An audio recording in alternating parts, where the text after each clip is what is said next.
Eu estava cansado de ser um escritor preguiçoso, então contratei um matador para me matar se eu não atingisse o número de páginas.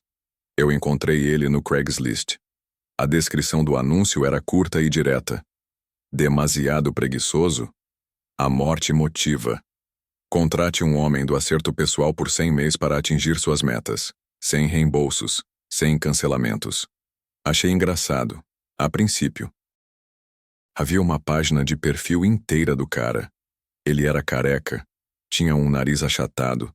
Seus olhos eram como pequenas picadas em seu rosto grosso, olhos de porquinho. Suas orelhas estavam deformadas, grandes e inchadas. Ele meio que parecia um personagem de desenho animado feito de carne. A parte mais estranha, ele estava sorrindo. Eu não achava que os homens do acerto deveriam fazer isso. Seus lábios superiores e inferiores estavam desenhados em um sorriso suave e cúmplice, como se houvesse alguma piada antiga entre nós que ele estava lembrando. Isso teria sido confortante, se eu soubesse qual era a piada. Ele me assustou, mas fiquei intrigado. Eu sou escritor e, para ser honesto, sempre fui um pouco preguiçoso. Se resume a um problema que venho lidando a maior parte da minha vida. Deixa eu te dar uma ideia. Em qualquer dia da semana, eu vou ao meu computador e me sento para escrever. Tenho todas as intenções de finalmente fazer isso. Finalmente chegar naquela cena que venho pensando na minha cabeça há semanas. Eu abro o documento, estico meus dedos e os movimenta um pouco para aquecê-los. Então eu fico olhando para a página em branco por 10 segundos, 30 segundos. Eu piso, e de alguma forma já se passaram 30 minutos, e eu estou jogando Diablo 2. Eu estava uma bagunça, mas sabia que se tivesse a motivação adequada, poderia terminar meu livro. É um livro em que venho trabalhando nos últimos 5 anos. Um mistério romance histórico-musical cheio de aventura, com inspiração em Faulkner. Seu uso de ska realmente embeleza seus temas. Mas toda vez que eu começava a fazer progresso, acabava me distraindo novamente. Minha janela de oportunidade estava se fechando. Eu não estava mais no ensino médio. Coisas de adulto, como impostos e seguro, estavam me pressionando.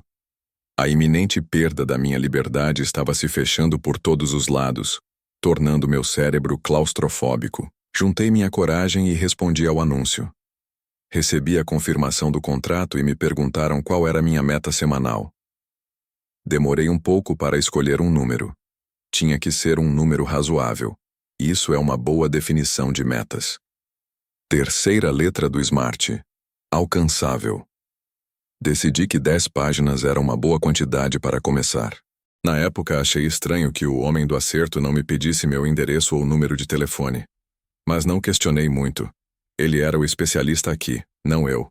Enviei o e-mail e uma bolha de gás nervoso se formou no meu intestino. Cãibras de ansiedade. Eu bebi um pouco de Pepto e tentei relaxar. Lembrei a mim mesmo que não estava fazendo nada perigoso. Eu estava apenas colocando meu traseiro em alta velocidade. Eu ia ficar bem. Naquela primeira semana eu estava motivado. Eu terminei minhas 10 páginas em 3 dias. Enviou-as para meu consultor de metas, à meia-noite de quarta-feira.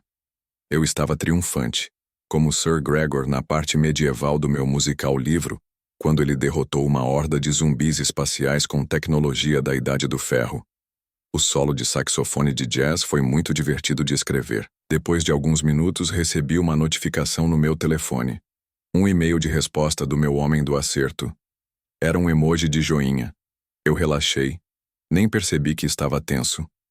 Olhando para trás, eu talvez tenha investido energia demais naquela primeira semana, porque a semana seguinte foi bem mais lenta.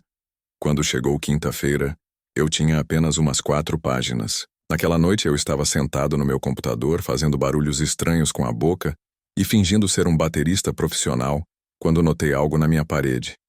Era um pequeno ponto vermelho. Parecia ser algum tipo de apontador a laser.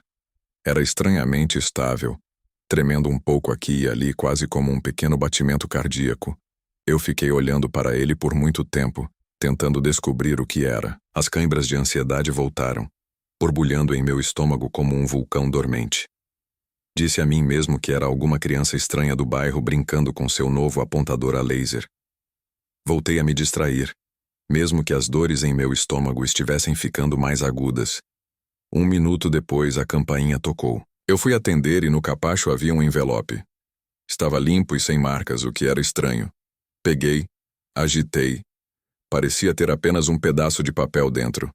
Abri, puxei o papel e li. 3 dias. Demorou um momento para eu entender. Era uma piada? A companhia de gás estava brava comigo de novo por eu não ter pago minhas contas 3 meses seguidos? Então lembrei do homem do acerto que eu tinha contratado. Eu quase ri alto. Eu tinha esquecido completamente. Seja lá quem esse cara fosse, ele era bom. Peguei a carta e voltei para o meu computador. O ponto vermelho estava alguns centímetros mais perto da minha tela do que antes. Comecei a digitar. Terminei minhas 10 páginas na sexta-feira. Novamente fiquei cheio de sentimentos de vitória. Assim como o Czar Brian, o russo viajante do tempo, quando ele salva Abraham Lincoln de um John Wilkes Booth ciborgue. Outra cena adorada do meu livro. Enviei as páginas para o homem do acerto. O ponto vermelho ainda estava na minha parede, ainda tremendo com uma estranha regularidade que fez meu peito se apertar. O e-mail de resposta chegou. Outro joinha. Quando olhei de volta para o ponto, ele tinha desaparecido. Suspirei, e minhas cãibras de ansiedade passaram de 8 para 4. Renovei minha assinatura no final do mês. Era difícil discutir os resultados. Eu havia escrito mais em uma semana do que nos últimos 2 anos juntos. Estava funcionando. Além disso, uma grande parte de mim não acreditava que ele realmente iria me matar. Isso seria ilegal. Nos meus momentos de dúvida, dizia a mim mesmo que alguém o impediria se chegasse a esse ponto. Mas uma pequena parte de mim não estava tão certa. Nas 2 semanas seguintes, atingi minhas metas sem problemas. Acho que foi porque eu acertei a carta que tinha colado na minha parede. Sempre que eu olhava para ela, sentia meus dedos se moverem mais rápido no teclado. Eles tremiam com uma empolgação que nunca havia sentido antes. Eu meio que amava a adrenalina. Na semana seguinte, encontrei um bloqueio criativo. Havia uma cena de romance entre um George Washington reanimado e um Jimmy Carter sensualizado que não estava se encaixando para mim. Era um momento crucial do meu livro, basicamente o clímax, e eu não conseguia passar por isso. Na sexta-feira, eu tinha apenas uma página escrita. Foi quando comecei a ficar preocupado. A princípio, tentei falsificar o sistema. Digitei um monte de palavras aleatórias para fazer parecer que tinha escrito 10 páginas. Quando apertei o botão de enviar, meu estômago parecia cheio de facas. 2 minutos depois, o e-mail de resposta chegou. Ele tinha apenas 2 palavras. Boa tentativa. Eu não conseguia fingir minha saída dessa. Fiquei acordado a noite toda no meu computador, tentando todas as ideias que surgiam na minha cabeça. Estava bloqueado, tanto no meu intestino quanto na minha mente. Quando o sol nasceu na manhã seguinte, eu ainda tinha apenas uma página escrita. Também bebi uma garrafa inteira de antiácidos para tentar aliviar a dor no meu estômago. Não funcionou. Tive tempo limitado para escrever no sábado, já que estava fazendo um turno duplo no curral. Tinha contas a pagar. Lá, fiquei tão desesperado que pedi ajuda aos meus colegas de trabalho para a cena de romance. A única ajuda que recebi foi o Creepy Tommy me puxando para o banheiro para assistir pornografia gay. Eu fiquei até o final do vídeo para não machucar seus sentimentos. Eu fui o último a sair do restaurante quando chegou a hora de fechar. Eu estava limpando o vômito de uma mesa de uma festa de aniversário de um octogenário quando senti meu estômago se contrair novamente. Foi tão ruim que eu dobrei. Enquanto tentava evitar adicionar ao vômito na mesa, senti meu costas formigarem. Pequenas ondulações e espasmos que me fizeram tremer dos pés à cabeça. Alguém estava me observando. Virei lentamente, segurando meu estômago. Meu homem do acerto estava parado na porta. Meu coração parou. Ele era alto e grande de uma maneira quase artificial. Ele estava tão imóvel, era fácil pensar que realmente era feito de plástico. Seu corpo ondulava com músculos de maneira grotesca e irreal, como se houvesse animais pulsando sob sua pele. Seu rosto parecia exatamente com sua foto de perfil. Olhos de porquinho. Um queixo suave. O pequeno sorriso, tão cúmplice, tão desconfortável. Senti o vômito subir novamente na parte de trás da minha garganta. O poste de luz lançava um brilho agudo em sua cabeça careca que doía nos meus olhos. Meus joelhos se tornaram moles e eu me apoiei na mesa. Senti minha mão tocar o vômito, mas não me importei. Tentei controlar minha respiração, mas era como tentar parar um trem desgovernado com uma mão, sem sentido. Meu homem do acerto me encarou por muito tempo. Ele não piscou. Ele não se mexeu. Eu queria chorar. Ele se moveu e eu pulei cerca de 3 metros no ar. Também molhei minhas calças. Depois que meu corpo parou de tremer, percebi que ele não estava tentando me atacar. Ele apenas moveu um dos braços em frente a si, o dedo indicador levantando-se em direção ao céu, reto e imóvel. Ele moveu os lábios, mas eu não conseguia ouvir através do vidro. Tentei ler seus lábios. Isso levou alguns segundos. Um dia. Ele disse isso 3 vezes. Ele sorriu um pouco mais. Então ele se virou e saiu na noite. Eu nem terminei de limpar. Corri para fora, entrei no meu carro e fui para casa o mais rápido que pude. Quase bati 3 vezes. Eventualmente estacionei, saltei do carro e corri até a porta da frente. Eu tive dificuldade com as chaves por um momento. Cada segundo contava e meus dedos estavam perdendo tempo.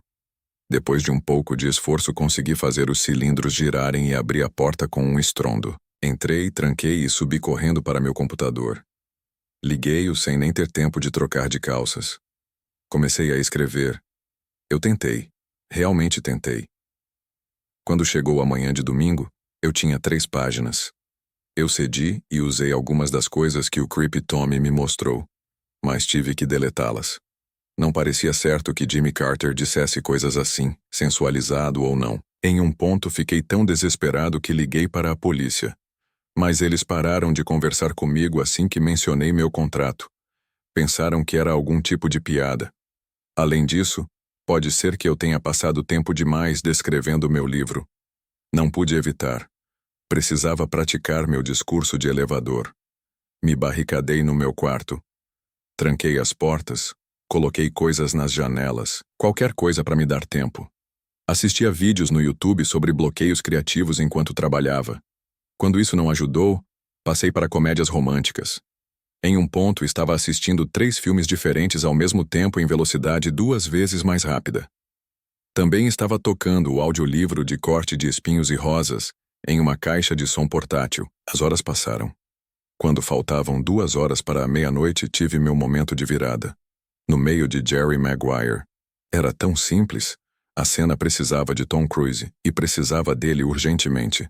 O terceiro membro do triângulo amoroso. A pessoa que amarra tudo junto. Fui para a página e comecei a digitar. 1 hora se passou. 1 hora para a meia-noite. Eu estava com 5 páginas. Fiz as contas na minha cabeça e sabia que precisava digitar mais rápido. Concentrei-me na história, não nos pequenos erros.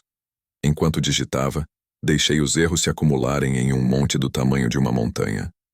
Cada pensamento que tive eu coloquei na página. Deixei-me enveredar por tangentes, explicar as coisas de maneiras longas e circuitosas. Eu poderia corrigir isso na revisão. E não era tão ruim se eu me permitir dizer. Faltavam meia hora para a meia-noite. 7 páginas. Enquanto digitava, ouvi algo se mover atrás de mim.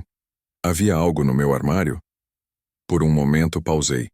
Então voltei a trabalhar. Não tinha tempo para checar. Continuei escrevendo. Alonguei uma conversa sobre o que os 3 fariam em seu encontro só para me dar mais uma página. 10 minutos. 9 páginas. Ouvi outro barulho atrás de mim. Eu sabia que não deveria olhar. Eu sabia que deveria ignorar. Mas acabei desperdiçando 30 segundos do meu precioso tempo para olhar por cima. À primeira vista não vi nada. Meu quarto estava vazio, iluminado pela minha lâmpada de mesa com uma estranha luz laranja opaca. Então, vi um brilho de um canto escuro. Eu o vi. Ele estava espiando do armário. Uma parte do seu rosto era visível, aquele mesmo meio sorriso puxando suas bochechas. Seu sorriso estava mais largo agora. A porta se abriu lentamente, e lá estava ele. Ele emergiu do armário como um gigante bíblico, ombros curvados e cabeça baixa para não tocar no teto. Meu coração congelou. Ele ficou mais alto. Ele me viu olhando para ele, e seus dentes se tornaram visíveis quando seus lábios se afastaram. Sua boca era tão aterrorizante que demorou um tempo para eu perceber que ele não estava mostrando os incisivos para mim como um animal selvagem. Ele estava sorrindo. Meu coração estava cheio de adrenalina e eu continuei. Eu não queria morrer. Eu não queria morrer. Eu escrevi e escrevi e escrevi. Tantos erros. Muitas linhas de diálogos de romance piegas. Eu até posso ter plagiado linhas de 50 primeiros encontros. Adam Sandler estava comigo mesmo diante da morte. 5 minutos, um pouco mais de meia página restante. A cada minuto, sentia o eco dos passos do meu homem do acerto, enquanto ele dava mais um passo em minha direção. Instintivamente, olhei para trás e vi que não tinha nada em suas mãos. Isso não me deixou mais tranquilo. Minha imaginação ficou selvagem com tudo que ele poderia fazer comigo, com aquelas mãos enormes e dedos estranhamente longos. Os dedos estavam tensionados, prontos para agarrar, esmagar, fazer algo horrível comigo que me deixaria quebrado e deformado no chão. Eu vi tudo e sabia que isso aconteceria comigo com a certeza de um profeta. Digitei furiosamente, meus dedos doendo de tanto esforço. Meia página. 1/4. 1/8. O homem do acerto continuou a avançar. Bati meu dedo indicador no botão de ponto final. Pronto. 1 minuto para meia-noite.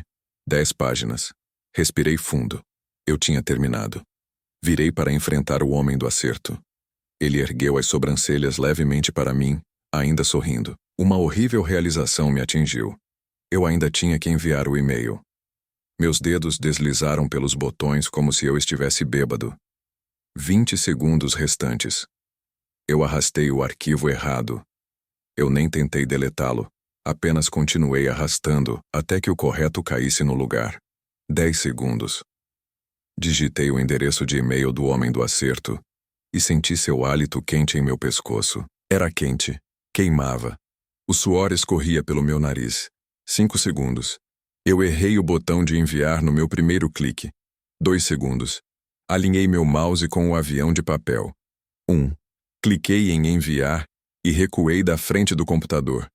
Me enfiei em um canto encarando o homem do acerto com os braços estendidos protetivamente à minha frente. O homem do acerto me encarou de volta, ainda sorrindo, com os braços ligeiramente à frente e os dedos dobrados no ar, alcançando-me. Um zumbido veio de seu bolso. Ele enfiou a mão no bolso e puxou um telefone. Seu sorriso se desmanchou de volta para um meio sorriso. Ele passou os olhos por um momento. Eu não me movi. Durante 10 minutos o observei ler. Finalmente ele olhou para mim e vi sua testa se franzir. Segurei a respiração. Ele levantou a mão e eu fechei os olhos. Quando não o senti me estrangulando, abri os olhos lentamente. Os dedos dele estavam fechados em um punho e seu polegar estava apontado para cima. Um joinha. Eu vomitei. Tudo sobre o carpete. O que parecia um bloco inteiro de facas estava rolando no meu estômago. Eu estava vagamente ciente do homem do acerto saindo do quarto e fechando a porta com um clique. Seus passos eram tão suaves. Aquilo foi a gota d'água. Eu não consegui lidar com mais nada depois disso. Enviei um e-mail avisando que estava cancelando a assinatura e que seus serviços não seriam mais necessários. Esperava que ele entendesse. Não recebi nada de volta. Fiquei deitado na cama por 3 dias. Pelo menos eu acho que fiz isso. Não tenho certeza. Meio que desmaiei um pouco. Já se passou uma semana. E comecei a recuperar meu equilíbrio. Eu não me assusto mais com cada pequeno barulho. Continuo olhando para o meu armário muitas vezes. Às vezes, acho que vejo olhos espiando. Mas toda vez que vou checar, não tem nada lá. É domingo novamente. Recebi uma notificação antiga do meu telefone me lembrando de enviar minhas 10 páginas. Uma parte de mim quer ficar acordado e escrever só para me sentir seguro. Mas estou apenas paranoico.